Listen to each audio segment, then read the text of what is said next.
Welcome to Inspiring Possibilities, the courage to jump in. I'm Michelle Cameron Coulter, MC squared for short.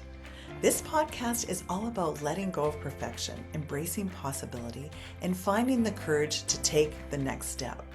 Each week I sit down with extraordinary people who share their stories, lessons, and breakthroughs to inspire us to live with more courage, purpose, and joy. I think this conversation will stay with you long after it's over. Today, I'm joined by an award-winning author, international speaker, humanitarian, entrepreneur, and my friend, Kim Sorrelle.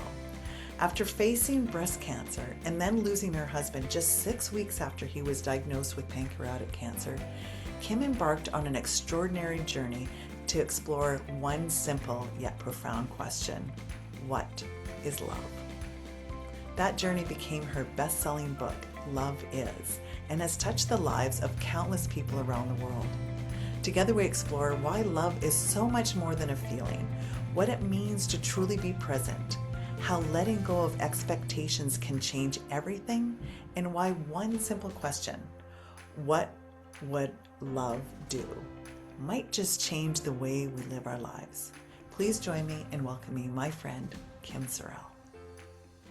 I am so excited to have you here because, and I'm just going to dive in. I got to meet Kim Sorrelle. We had met in virtual rooms for ages through I think originally through our amazing friend, Stacy Lauren. And then we were at an event in New York, my first time in New York City. And Kim was there and I knew she was there. I'm like, okay, we get to meet for real life. And pulled her out of her hotel room and went, let's go explore a little bit in New York. And we ended up in this cafe, a beautiful little cafe, and we could have talked all afternoon. I don't know why I just got emotional right now because there's something about you, Kim, for the first time I met you. Actually, it was in San Diego, but we didn't get a heart-to-heart time to visit. So I'm just so excited for everyone to meet you, Kim. I have a more in-depth bio, but Kim is all about bringing love into this world in a big way. I was on her website because that was my first time to go on your site too, and read that originally your goal was to be the president. And I'm like, I could so see her doing that. And could you imagine having a president with a heart like hers? Like, it would be incredible. So welcome, Kim. Thank you for being here and joining me Thank today. you. Thank you so much for having me, Michelle, and thank you for being my friend. You are so incredible, and you so undersell yourself. How many how many national championships and world championships and like you've gold medal, that's the pinnacle, but you've done a whole lot more than that and all the nonprofits you've been involved in, and you're just absolutely incredible and humble, and I love you so much. Well, thank you, Kim. You know what? I think that the things that we do, there's an intention inside. And I look at this little kid who never in a million years shy, quiet. We don't know the path that we're going to go on until we start taking those steps and overcome those fears. And that's why this podcast has been such a gift, Inspiring Possibilities, the courage to jump in because it takes courage. And you've had some incredible journeys that have been very courageous. We're going to dive in because I want you to share your story from speaking at the UN to now starting this incredible movement to you've had a number of companies. You have an incredible book. The name of your book, I've got to pull it up again, but I just know it's all about the heart, your journey of how that book became now a bestseller. So just, I'm going to breathe. 'Cause there's, it's like we have this little window of time, and I want everyone to have the gift of Kim and what you bring to the world. And if you're watching on YouTube, I want you to just check out, and if you can, I know people are listening, but I want you to check out Kim on YouTube. Your eyes, when you say the eyes are our soul, the window to the soul, you have the most magnificent eyes, and it's just like you can see the impact through your eyes that you have. And it's like you can almost see your heart jumping out of your eyes. Like, honestly, you have the most stunning eyes. And then when I met you, I'm just like, I can't stop staring at this woman. Sidetrack. So anyway, let's dive in. Share your story, your journey, as much as you'd like to, and what's brought you to the work that you're doing now, which is incredible. Yeah, sure. So, yeah, I started my first business when I was 18. I've been an entrepreneur my whole life, really, starting at 7 years old selling Girl Scout cookies or whatever that was. And love business, love all things business. But I also have worked in the nonprofit world. And so my life took a big turn. A few years ago, I was diagnosed with breast cancer. And 4 months later, my husband was diagnosed with pancreatic cancer, and he passed away 6 weeks after that. And turned my world upside down, right? I mean, I was 47 years old. I met him when I was 17, married him when I was 18. My whole adult life was married, and I loved it.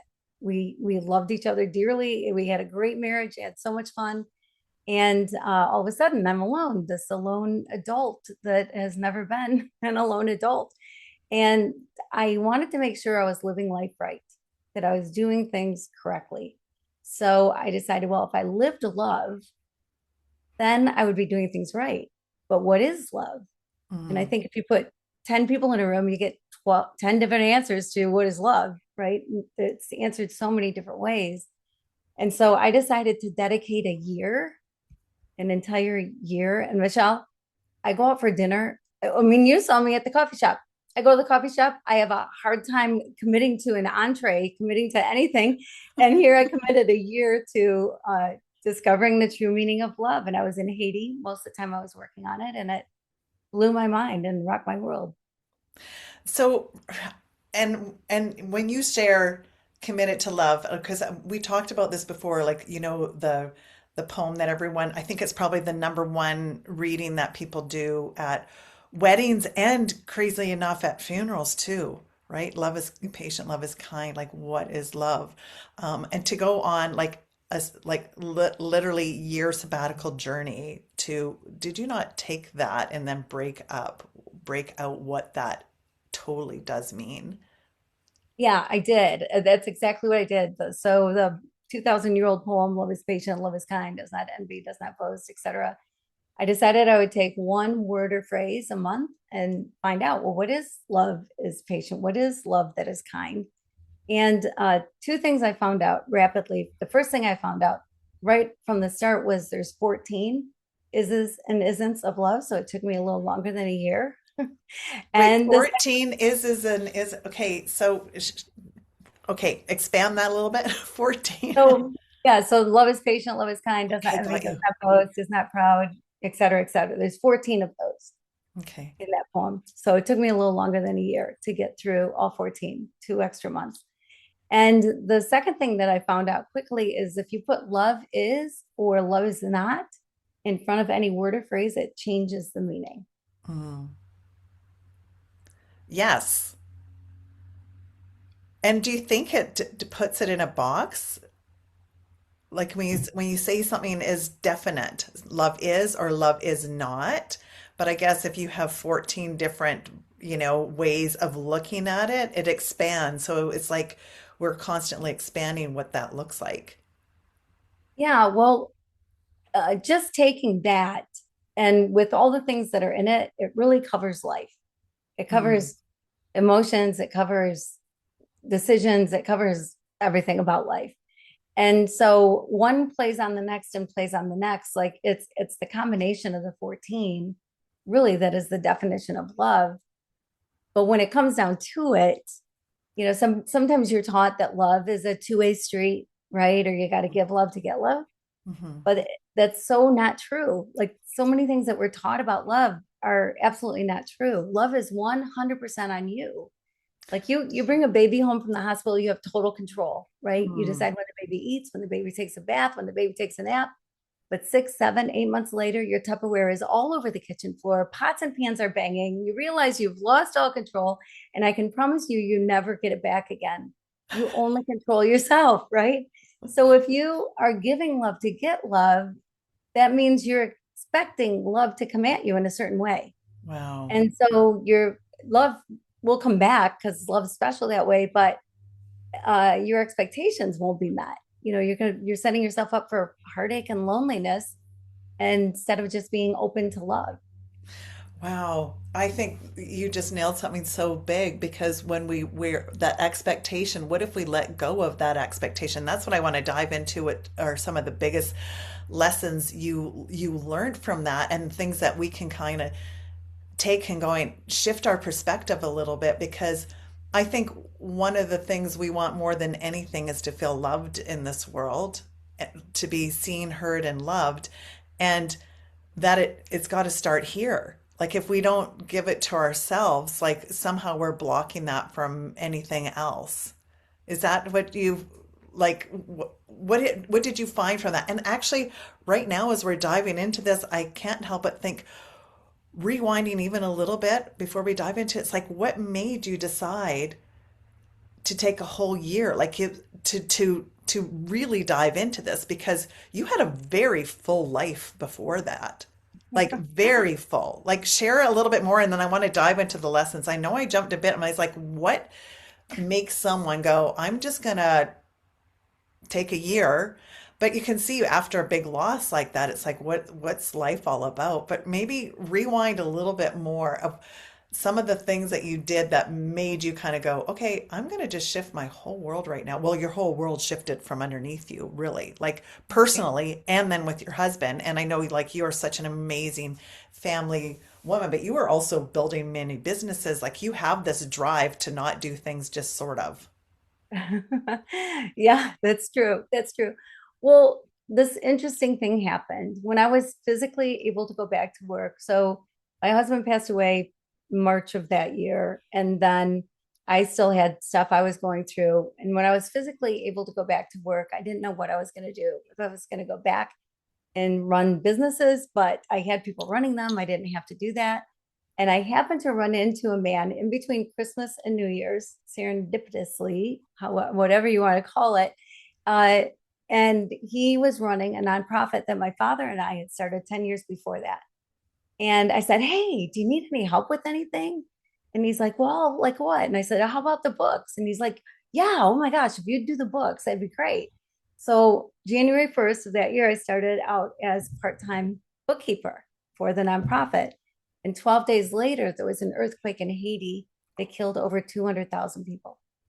Like, So within 2 weeks, my part-time job turned into 24/7. I was in Haiti within 2 weeks of the earthquake, and I spent most of every month there for the next several years. And so that's what landed me in Haiti to do it. And the why a year, uh, I, because of the poem, and I thought there were 12. I mean, really, that's why the year, because I thought it could take a whole month, and it did take an entire month on every single one to really figure it out.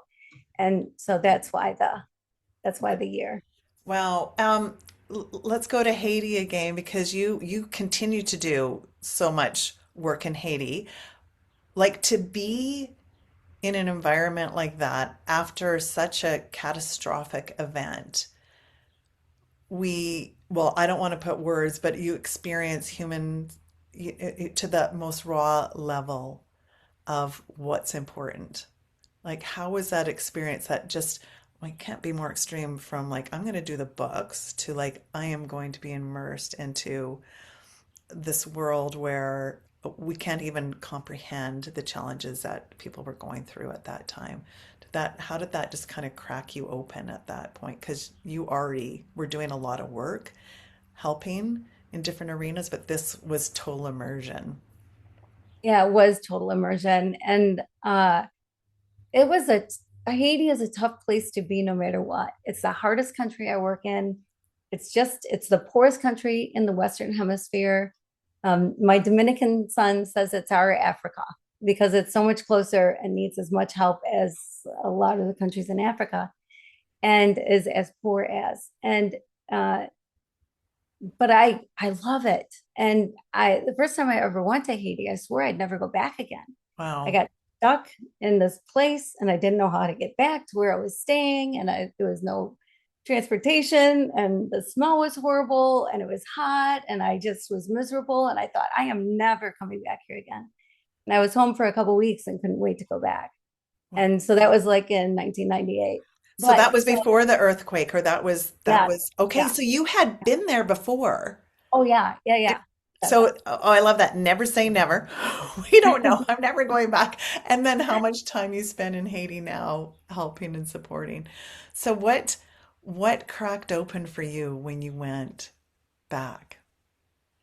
Well, it's people people are people all over the world. I think that's a huge takeaway for Mhm. anybody who travels anywhere. But if you ever get a chance to go help in a developing country, or, you know, take a day from the beach in Punta Cana in Dominican Republic and go into a neighborhood to see Mm. how people live and to see their smiles on their faces and meet somebody.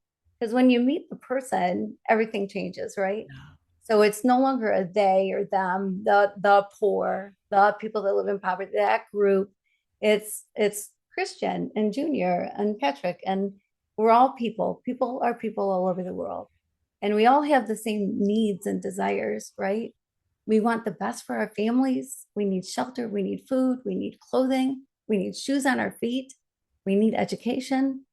We need we have the same needs no matter where we are. Yeah. And so I think that's one of the biggest things that really, I don't know, woke me up much earlier than during that time, that people are people are people.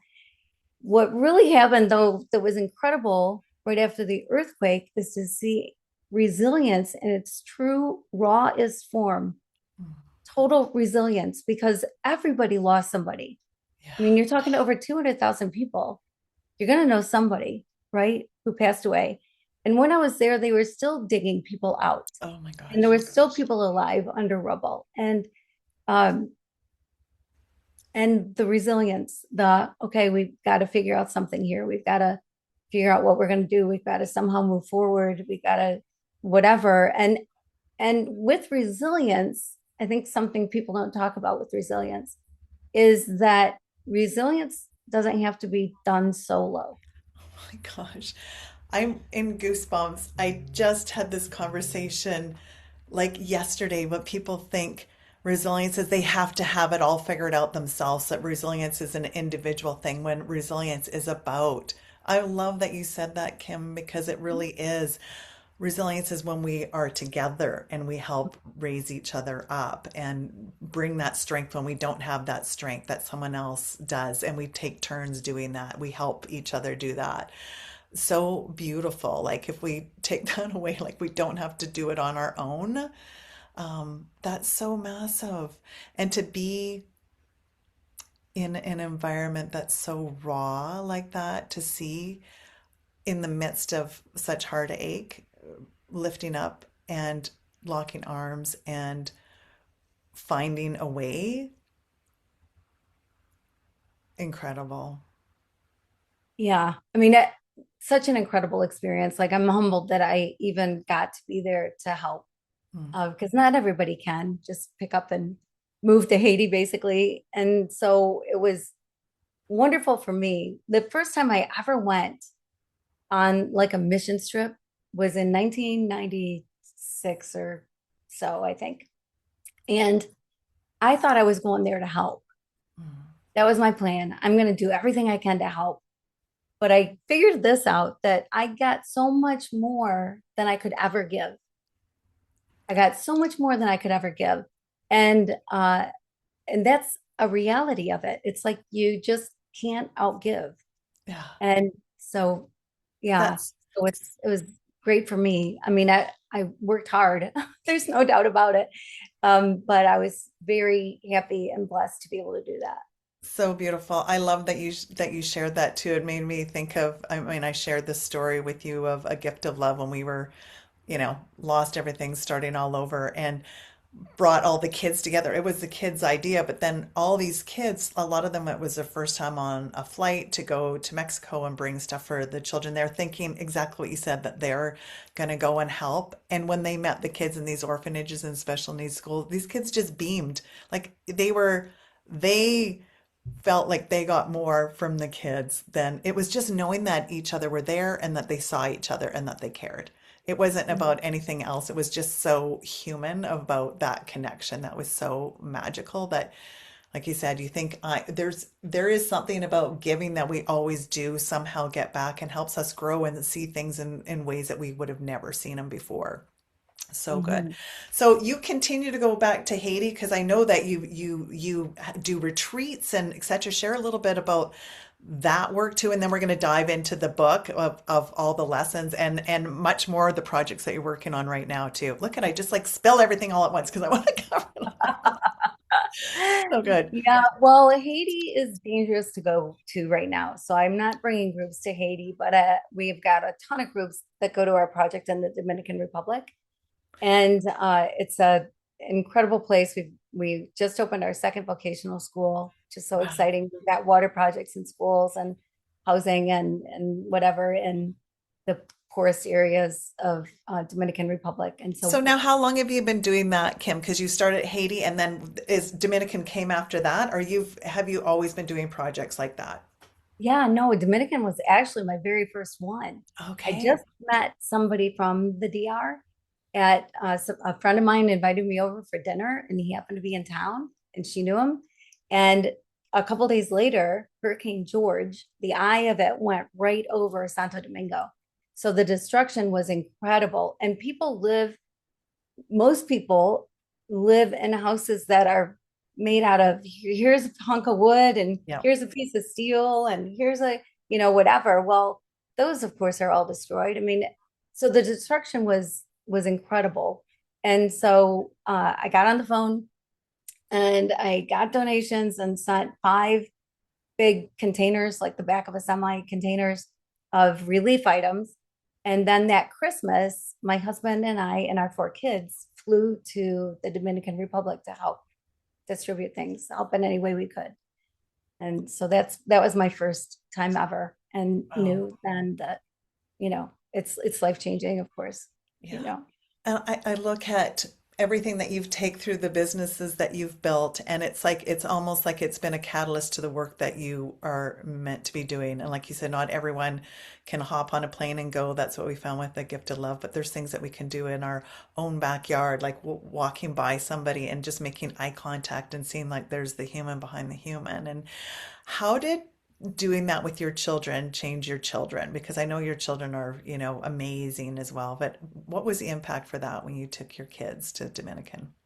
I mean, their eyes were open too, right? Like, um, we saw things we'd never seen before. Mm. And the way people live and in one room with a family of 6 uh and hard to get water, hard to get clean water, and just the struggles of the everyday. It's like survival. Mm. It wasn't like planning for the future, okay, let's get out the vision board. There's none of that because it's I gotta feed my family today. How Mm. am I gonna feed them today? And so yeah, my kids were impacted for sure. Well, it puts life into perspective too, of how we can get so swooped away with things that does this really matter? Like on the big picture, like the stresses, the things that are going on, it just kind of like goes, does this really matter? What actually matters? So Mhm. just to take that pause sometimes and go, and I love like when we are able to help someone else or do something outside of ourselves, it just shifts everything. Yeah, So it does. It does. Yeah. okay, so now going into because love is, let's go into the book. Now, what made you decide? It made me think of what is it? Eat, pray, and love. That's You pray. like, Yeah. Yeah. yeah, it's Kim's version of that. So, okay, you decide you're going to go on this journey. What was the first biggest thing that if you were to go, this was the best thing that came out of it? Was it the first biggest thing of doing that year and diving into that, the biggest thing that came away for you? Well, if I only would have done 1 month, my life would be different. If I only would have done Love is Patient and then said, I'm not going to do any more, my life changed in just that very first month. Okay, share Because, with me how. Yeah. yeah, I mean, we think of patience, we think of not honking your horn if you're stuck in traffic, or you're not yelling at your 5-year-old because they can't find their shoes and it's time to leave, right? That's patience. But like I said, you put love is in front of it and it changes it. So love is patient, that took me an entire month to figure out, is recognizing that this moment right here, right now is the most important moment of your life. What's in the past is in the past. What's in the future is yet to come. This is the most important moment. So you are fully, completely engaged with whoever it is you're talking to. And I'm talking your spouse, your kids, the lady at the grocery store. You're 100% tuned in, 100% there. And that is love that is patient. And I stunk at it because I thought I could be in full on conversation and be thinking about what I was going to make for dinner, who had to get to soccer practice, what meeting I had to have later. And I learned quickly I am not that grand multitasker. And so I had to practice and practice and practice this Wow. to be fully engaged. But when I did, it was so life changing because I hear things I never would have heard. And I don't have my rebuttal ready. Like, I don't know what I'm going to say next. It depends on what they say, you know? And so I'm not waiting my turn, waiting for a breath. And I'm just fully listening. And people know when they're being listened to. And love that is patient gives people that feeling. Oh my God, that's so beautiful. Okay, okay, we're done. Just kidding. Like I can see how like that could change so many things right there. And I just think about the people I'm the least patient with are the ones that are probably closest to me. Like my husband probably gets the worst of me when I'm in this place to be totally present. Like if we, I could just see if this is the impact of that first one. Could you imagine like going on a journey with you over a year and every month just focusing on each of those, like the gifts and actually practicing it? Because in theory, it's all great. Yeah, yeah, yeah, I get it. But how often do we actually do it? Like Right. knowing it is one thing. You can have all the books on telling you how to do it, but actually doing it.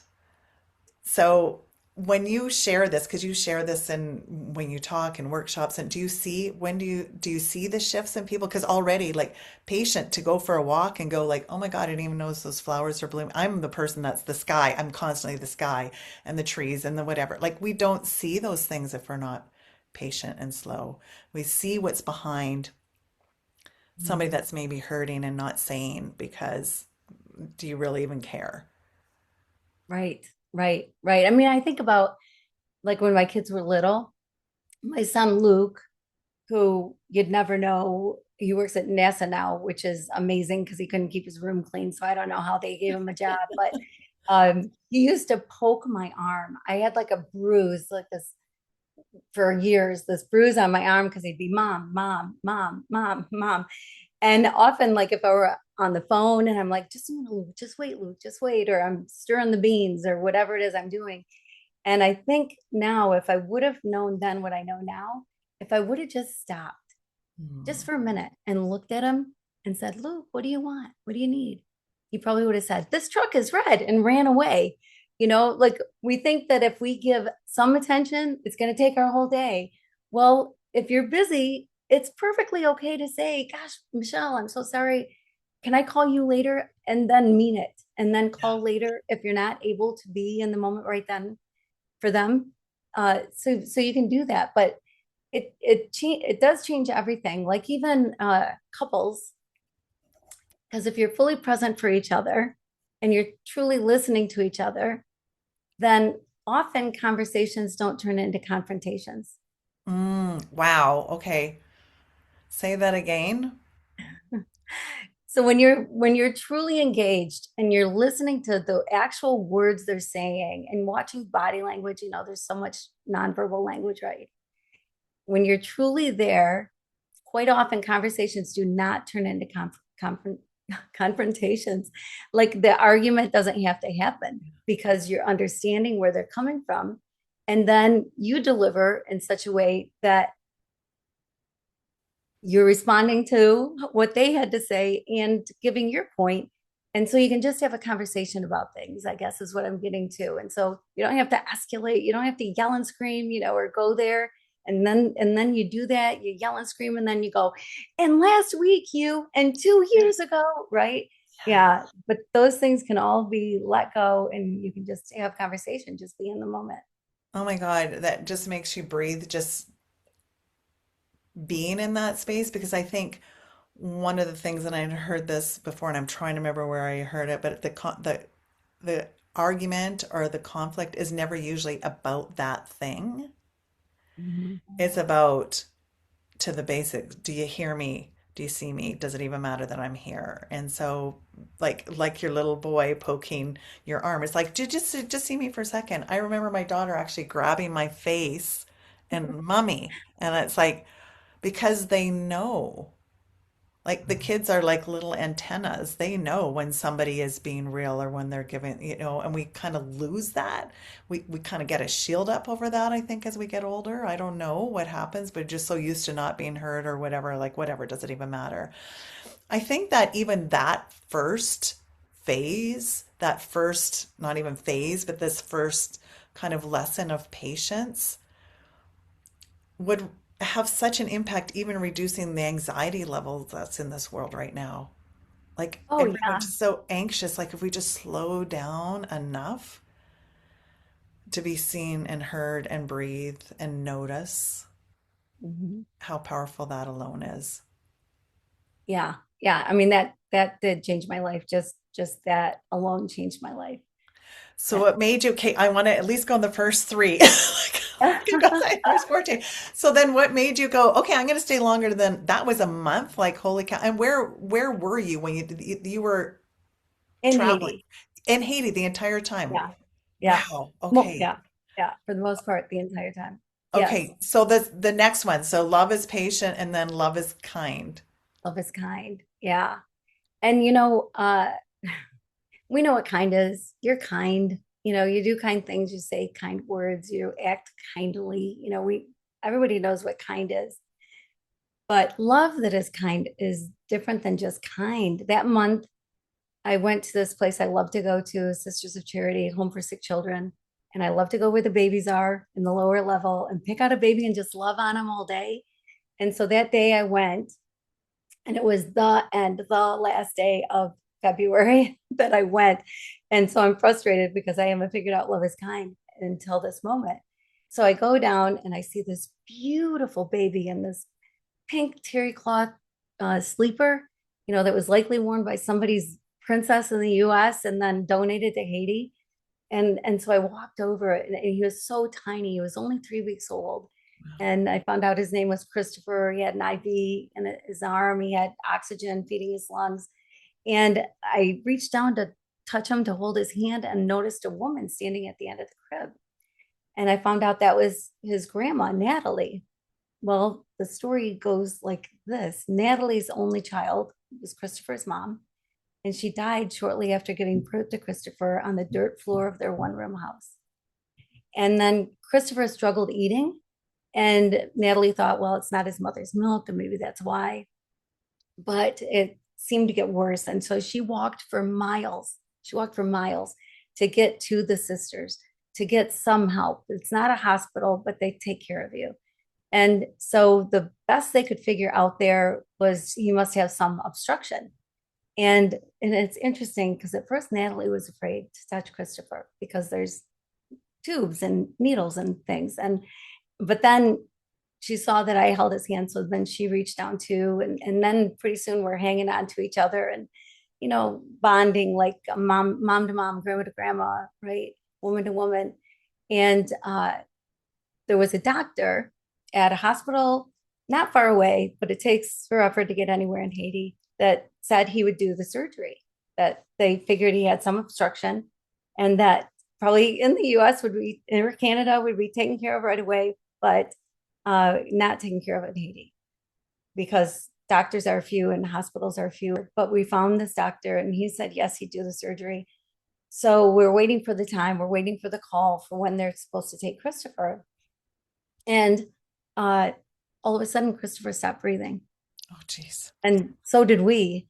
And then in a panic, we noticed that there was a kink in his oxygen tube. Oh, And we unkinked it and we all started breathing again. And so we knew then that surgery is his only option for life. And he needs a portable oxygen tank to make it to the hospital. The sisters didn't have one. So I called everyone I know in Port-au-Prince, and I know a lot of people, and some people had no idea where to go find one. Some people actually went out to try to find one. Nobody could find one. A city of 2 million people, and nobody could find a portable oxygen tank.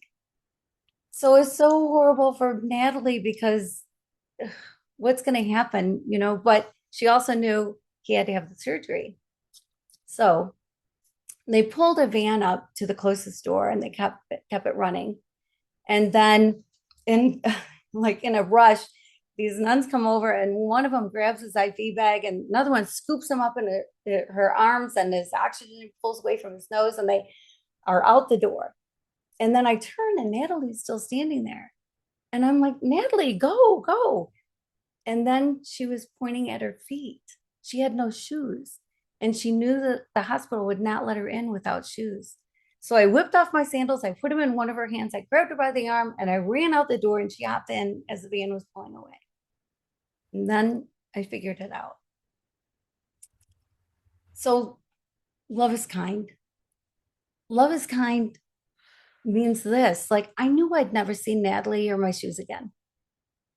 So it's doing kind things, saying kind things, being kind with zero expectation of getting anything in return. I don't know if you've ever heard anybody or said yourself, gosh, they didn't even say thank you, or I went to their daughter's wedding. Why aren't they at mine? Things like that. Well, what you did, the kindness you showed, that's kind. But the minute you expect something in return, it's no longer love. It's Wow. no longer love. And so, yeah, I gave her my shoes. I mean, I'd go barefoot for the rest of my life if Natalie could be with Christopher. Wow. But what Natalie gave me that day, Michelle, sharing her grandson with me on what was likely the hardest day of her life Wow. was so much greater. She expected nothing from me, nothing. And she taught me love is kind. Wow. Oof. And like literally being an angel on earth.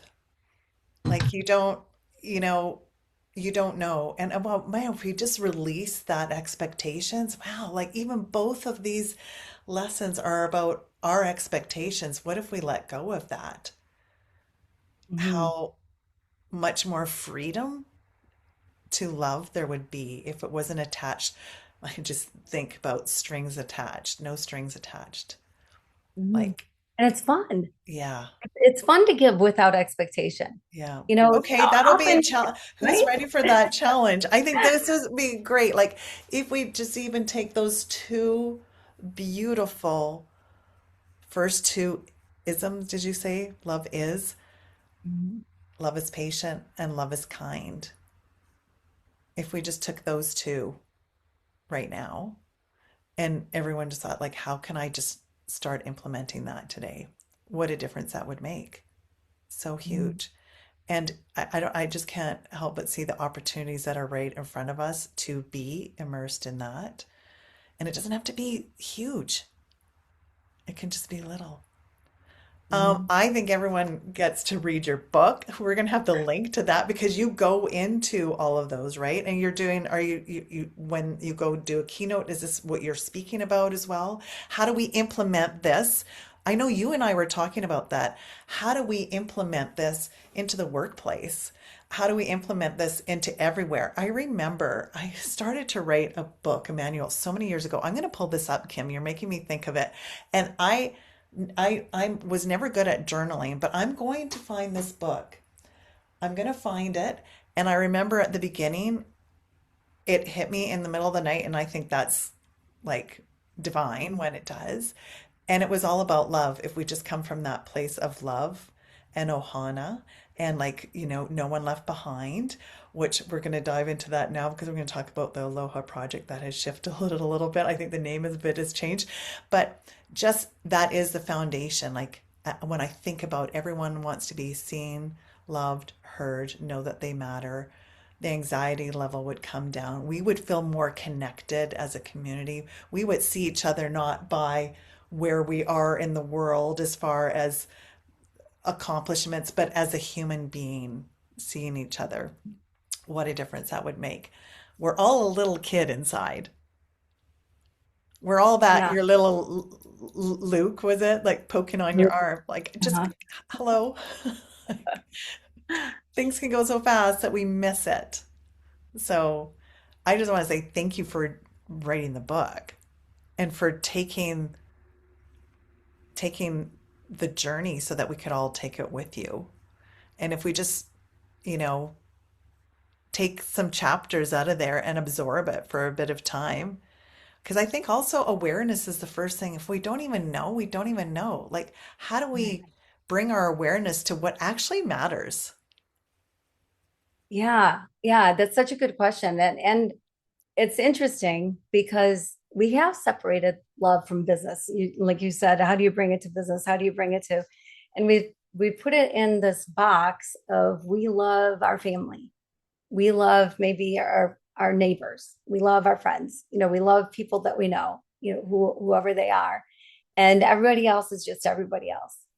Well, the freest way to live is to just love everybody. Don't judge, don't put labels on people, recognize people as individuals, and just love it, because with love there is no judgment. So you're not trying to fix anybody, you're not giving unsolicited advice, you're not doing any of those things, you're not in your mind making up stories, you're not reading between the lines, you're not doing any of those things, because love doesn't do those things. You're just love.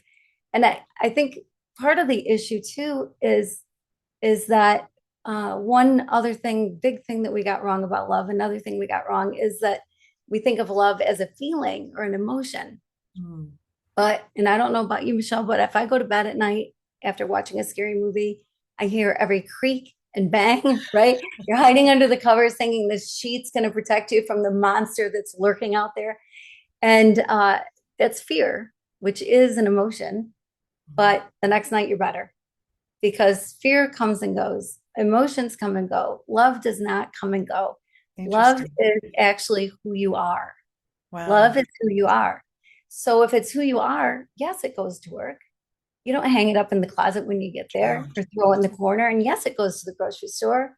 And yes, it goes anywhere you are, wherever you are, because you are love. Or maybe even a better way to say it is you are becoming love, mm. because we're always becoming, right? We're always wanting to do this life better and be better humans. And so love is something you're becoming, but it's you. I remember Al's father saying love is a verb Mhm. because it's also and like we are becoming, but it's also an action potentially. Like love could be all of a verb, a noun, a thing. Like it can be, right? Yeah, Versatile. right. So Depending on how you implementing. use it, yes. So I Yeah. think to the basic of it is that we're all human. So whether you're at work, whether you're in a lineup at I got my car towed and I beat it to the tow lot and the poor guy at the tow lot, like how many happy people do you see? And I went in and I just went, oh my God, I bet you don't see very many. Like I beat my car to the impound lot. And it's like I saw it get towed away. I think about the poor guy who's behind the, counter and everyone's not particularly happy when they're coming to get the car or the impound lot. Could you imagine being him in that job? How hard that would be? And I was just Mhm. like, you probably don't see very many smiling faces. We ended up laughing. He goes, yeah, you're right about that. Like, it's like, or if somebody is like upset, like what happened? We don't have to fix it, but just we don't have to add to it. Like, how do we just like, you can just do it a sprinkle of just see them for a moment. So, okay, so that would be a beautiful kind of challenge to put out to everyone. Just that awareness, like pause for a moment. Who are we being in that moment? What energy are we bringing to that situation? How can we come from the lens of love? Yeah. Yeah. And an easy mantra, an easy thing you can just keep in your head is, what would love do? Oh, I love that. Do Oh, that. I love that. What would love do? Um, I want to say, and we said it at the beginning, I think that it starts here too, because we are the hardest on ourselves. And so being able to let go and not be so hard on ourselves, because I don't think we have the capacity to love outside of ourselves, unless we give us that first. And that's often the hardest because it's so easy to beat up of what we did wrong or what we didn't say or what we should have done and all those things. What's your advice around that? What's your thoughts on that? Yeah, I absolutely. The self-love has been thrown around now for a decade or so, or probably years before that. And sometimes people think of it as selfish, Mm. but it's the opposite of selfish. Because if you love yourself, like you said, then you are able to love more fully everybody else. If you don't love yourself, how do you go through your day just expecting to be loved to people? It's very difficult. And there's no reason why anybody should not love themselves. We are all unique. There's not two of us exactly the same in the entire world. There's never been, there never will be. We're each like I think about the Mona Lisa. If it ever went up for sale, can you imagine how much Elon or somebody would pay for it? Like millions, billions, I don't even know. Because it is a one of a kind masterpiece, and so are you. Mm. You're a one of a kind masterpiece. And a little exercise you can do that might sound funny, but I'm telling you, it will change things. Do it. If it doesn't, call me and tell me. But if you just write, I love you, like on a sticky note on a piece of paper, and you put it on your bathroom mirror. And every night before you go to bed, look yourself in the eyes and say, I love you. And at first, it feels awkward and weird and strange. And who is this lady telling me to do this? But after a while, you start listening to the words that you're saying and you start realizing, yeah, you do. You do love you. So good. Because I think that's probably hard sometimes when you say, "Oh, I was fit, or I was like this, I was like that." Especially when you're looking at yourself in the mirror. I love it. Like we are we're so lucky to have this one precious life, and to let go of beating ourselves up of all the things that we should be. I should be further. I should blah blah blah.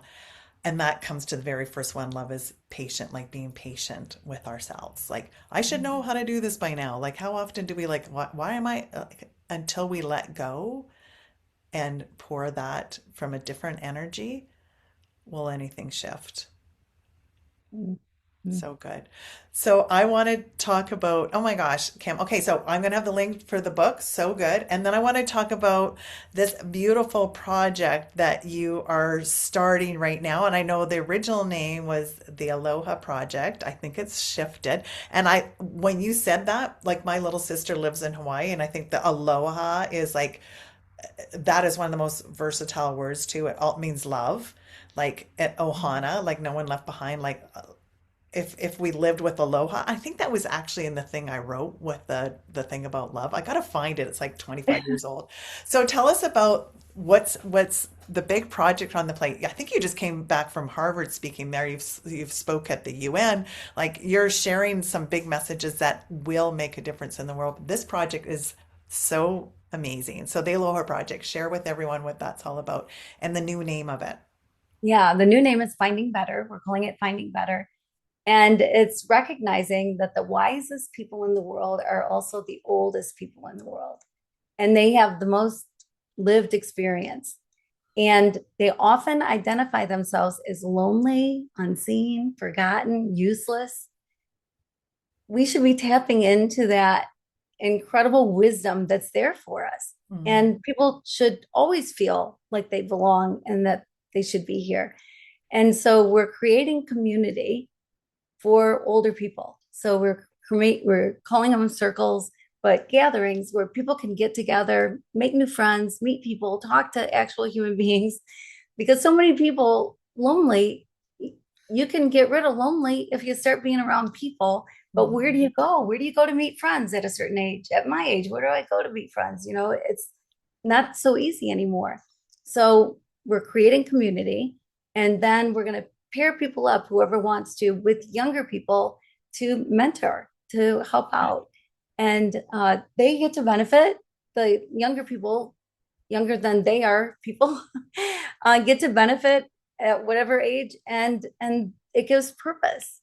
Now you have community and purpose, which are the two most important things when you're alive and breathing. So huge, so true. And when you have a chance to sit down, I think I was sharing this story with you. I was like going for an early morning workout, which I don't do that often. I like later in the day, and it was snowing out, and I went to pull into the parking lot, and this little guy was Well, this person was backing out and didn't see me, and I hate hitting my horn. Like I always think, well, I don't want to scare.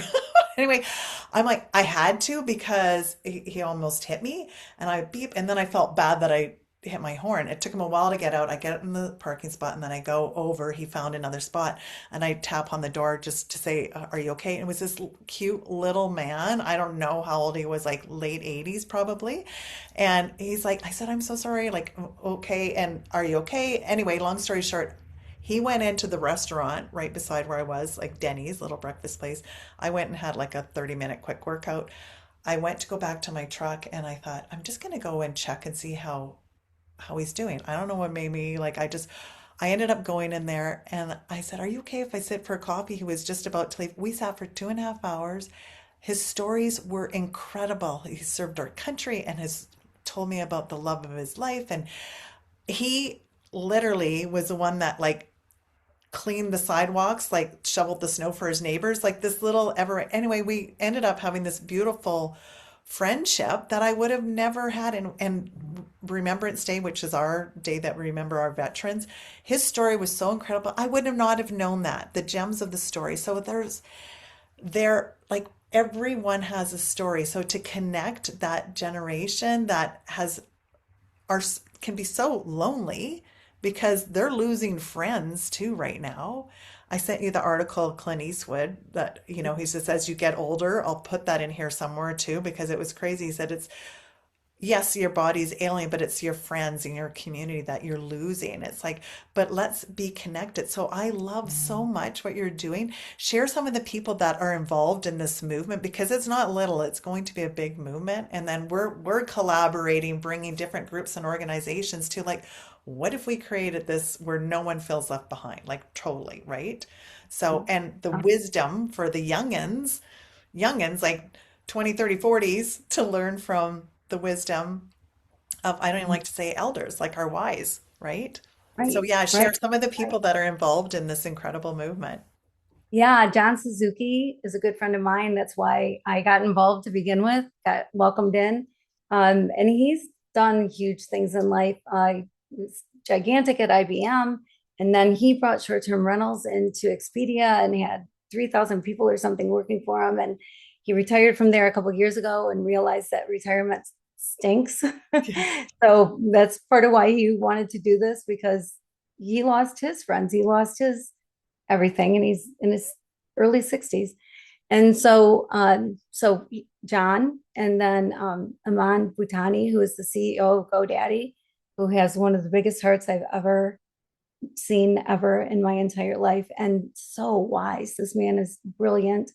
And Steve Knokl, who was the number 3 hire at Microsoft. So you can imagine the things that he did. He's got a 3-stall garage, and he has his patents hung up and Wow. they go around his garage 3 times. Oh my gosh. Oh yeah, this guy's incredible, absolutely incredible. And so yeah, so we do have this great group that is they're movers and shakers. They're people that will get things done. So it's not like, oh, there's a couple of us and we have this idea and maybe we'll do this. We're doing it. Yeah. We're it's going to happen. It's That's why I happening. wanted to share like the people that are involved because and what's driving them to do this, right? Is like this is a personal thing for everyone that's coming in because they're feeling this either with themselves or their parents feeling in isolation. And I was sharing with Kim and we're going to do something together with that in Canada. Well, it started in Calgary, but we have something called the Top 7 Over 70 where it's like people have started new ventures after 70 years old and hearing their stories. It's like next chapters and they're part of something called the next gen too where they mentor entrepreneurs in business. Like we have so much wealth of knowledge, like what happens if we all collaborate and work together on that? So I just know the Aloha project, it's better human, better. I've Finding got, better. What? what is it Finding again? better. Finding Finding better, better. finding Yeah. better, finding better. This is going to be a movement that we can all be a part of. How do we find better? And I do think the basis of it, and that's why we dove in so deep, is love, like actually caring and loving and seeing each other and having fun and bringing everyone's gifts together around the table in a global way. So good. So, where can people find out more information about finding better and the is the subtitle Aloha Project? It's just Yeah, sprinkled well, in it. it's kind of the umbrella, Yeah. sort of, because there's other things that we're going to do with products and things to really help people, because there's not that many products that are geared towards certain ages. And Mhm. so anyway, so we just want to help people. And so it's kind of the umbrella, but I actually, there's a Facebook group, Finding Better, that So you're good. welcome to join and then be kept updated that way. I do have a page for Finding Better on my website. And so you can go there and sign up for anything that we put out, to get regular information and opportunities and whatever. Oh my gosh, I'm so excited about it, and it just literally is launching. Like we talked about it, and now it's happening. It's starting. So good. Kim, I always love to wrap up with a couple questions that are my favorite. What would you tell your 12-year-old self? Okay, Michelle, I know you asked this question, and so I should be ready with an answer. But what would I tell my 12-year-old self? I think I'd say I had a blast when I was 12. Like I had a blast. My husband was a pessimist and I'm an optimist, but he would say that he was a realist and that I live in La La Land. And I'm like, I like it here in La La Land. I like it. I like it. It's okay. I think I would have told myself, just be kind to everybody, volunteer more. Like I loved going to the old folks home, as we called it then, right? And hanging out with somebody. We did that for school, but I could have done that on my own. Like there's so many opportunities to help people. Like at 12 years old, you can be helping people. And I should have, that's what I tell my 12-year-old self. That that's more important than track, probably. More important than what? I buzzed out a little Track, bit. Oh, track. okay. Yes. Yeah, yes, no kidding. And what would your 12-year-old looking at Kim today say to her?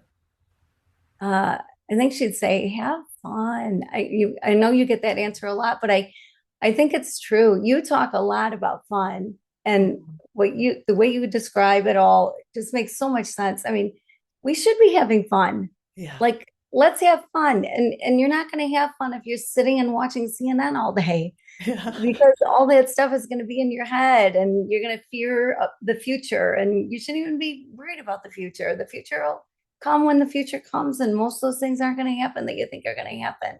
So I'd say, yeah, have fun. Just enjoy life as much as you can. Suck it So in.